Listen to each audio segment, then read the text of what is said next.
PK52, the Saturday morning meeting. Well, over the last 3 months, 90 days, I've been inundated by different people asking me about electric cars. And so what I'm going to do is I'm going to try to be non-political. I will make some statements. People are buying cars for the environment, or they're buying cars because they don't want to pay for gasoline anymore because gasoline prices have gone up. So we've got to analyze exactly how much money you're making or saving and exactly what's going on environmentally with cars. So I like to break it down. An electric car versus an EV. So the government rates a car, if it's an electrified car, it's an EV. For example, Toyota makes a Prius, which is a hybrid car. It uses a gasoline engine and an electric motor in the same car. It's a hybrid, but it's an EV because it's electrified.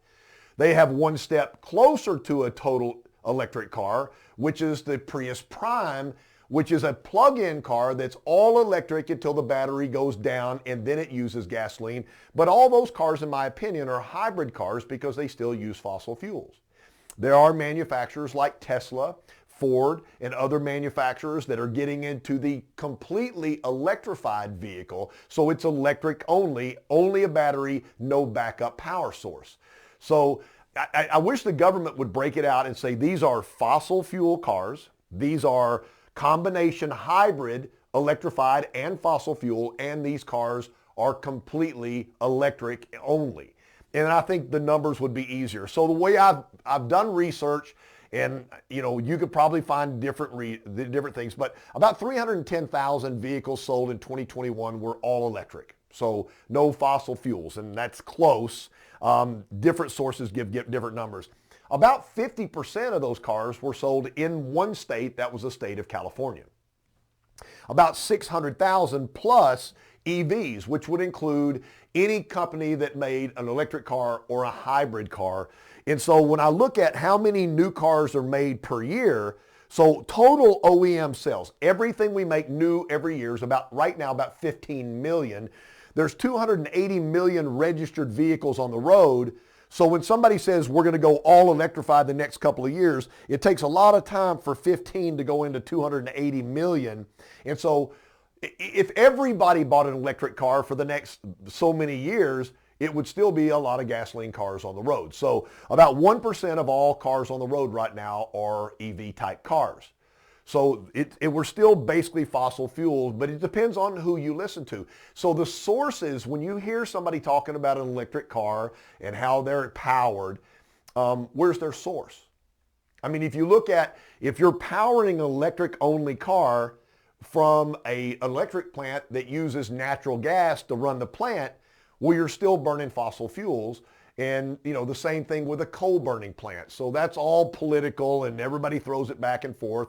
And then the rare earth minerals that are refined, cobalt and lithium, which are dangerous to be mined, are also used in hybrid cars. So whether it's an electric only or a hybrid, those rare earth minerals are used. So you can have a conversation politically all over the place. So what I wanted to do is I wanted to break down the math of what the general population would buy and how they could save money both by buying an electric only car or buying a hybrid car. And it's pretty easy, straightforward math. I looked at a Toyota hybrid Corolla. So the Corolla version in hybrid for Toyota, that car is going to be about $23,000, the LE MSRP, $23,000. I looked over at the entry level all electric vehicle. Now this is all electric, not a hybrid. And those vehicles are 36 to 45, so I put an average of about $40,000. But now you're driving an all-electric car versus a hybrid Toyota. I figured both of these cars driving about 12,000 miles a year because most people aren't going to buy an electric-only car and use it business purposes to drive around the United States because right now there's not an infrastructure to charge your car. So most of these electric cars will be an inner city car, so each night you can go home into your garage and recharge your car for the next day. So I figured about 12,000 miles a year. So on both cars, that's where the math will come from.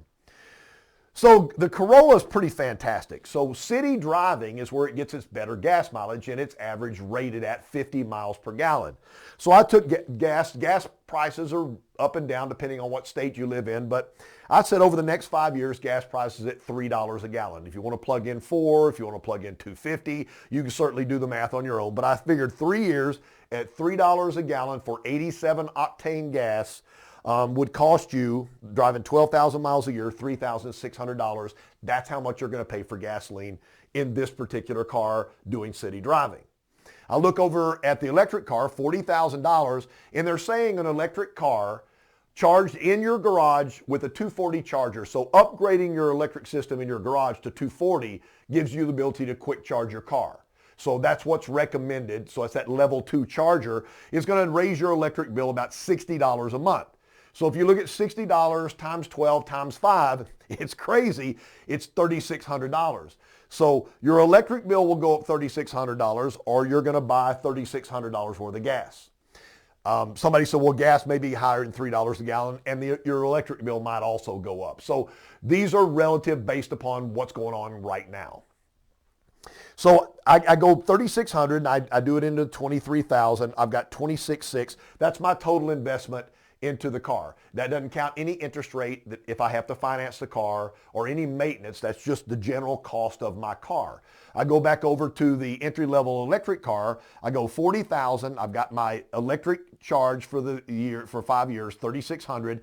And to get a home charger, phase 2 on a 240 charger, depending on the state you live in, it's going to be 3,000 if not more. So 3,000 one-time charge to put the charger in your garage. So that puts me at 46,600.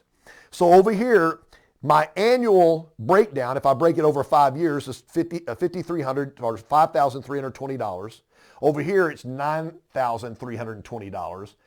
My monthly payment, if I broke it into a 5-year monthly payment, would be $443 on the Corolla, or $777 on the entry-level electric car. So I guess the only thing that we don't know is how long will the electric car stay on the road? Is this a vehicle that will do 1 million miles? Will it do 150,000 miles? When is the expiration date until you start having to put batteries back in the car? I don't think we have enough vehicles on the road to have that data yet. But I know that when we started the Prius for Toyota, first and second generation, they were using those cars as taxi cabs in big cities like New York. And there's been massive stories about these cars with just basic maintenance going 1 million miles. So this car right here, the Corolla, bought by the parents, passed down to all the children until they're out of college, is still on the road, which is the legacy of Toyota. And so what's the resale value of these two vehicles after the 5 years based upon the longevity of these vehicles as we go further into the EV market versus the all-electric market? So when you're making a decision on what to buy or to counsel somebody about a car, I think we need to look at all the facts and be non-political about it. And really, nobody ever talks about this, but I drove muscle cars in the 70s. And these cars were pretty, you didn't want to start them with the garage door down because you might not make it out of the garage. They burned leaded gas, a lot of exhaust emissions. And over the years to today, the exhaust emissions in the cars have really been cleaned up. The biggest issue we have in the United States is the difference between the population of actual drivers in 1970 versus how many people actually own and drive a car in the year 2023. So as the population grows, then the amount of vehicles on the road grows. And so there's got to be an answer somewhere along the way. I've been doing this so long that, in 10 years from now, is all this done? Have we come up with a different energy source? There's somebody texting me right now trying to find out. It's going to be amazing to watch the technology grow in the automotive, trucking, and transportation business over the next decade. It's a non-political thing. It's what is best for the environment, for your pocket, and what is the true story about everything that's included. PK52, the Saturday morning meeting.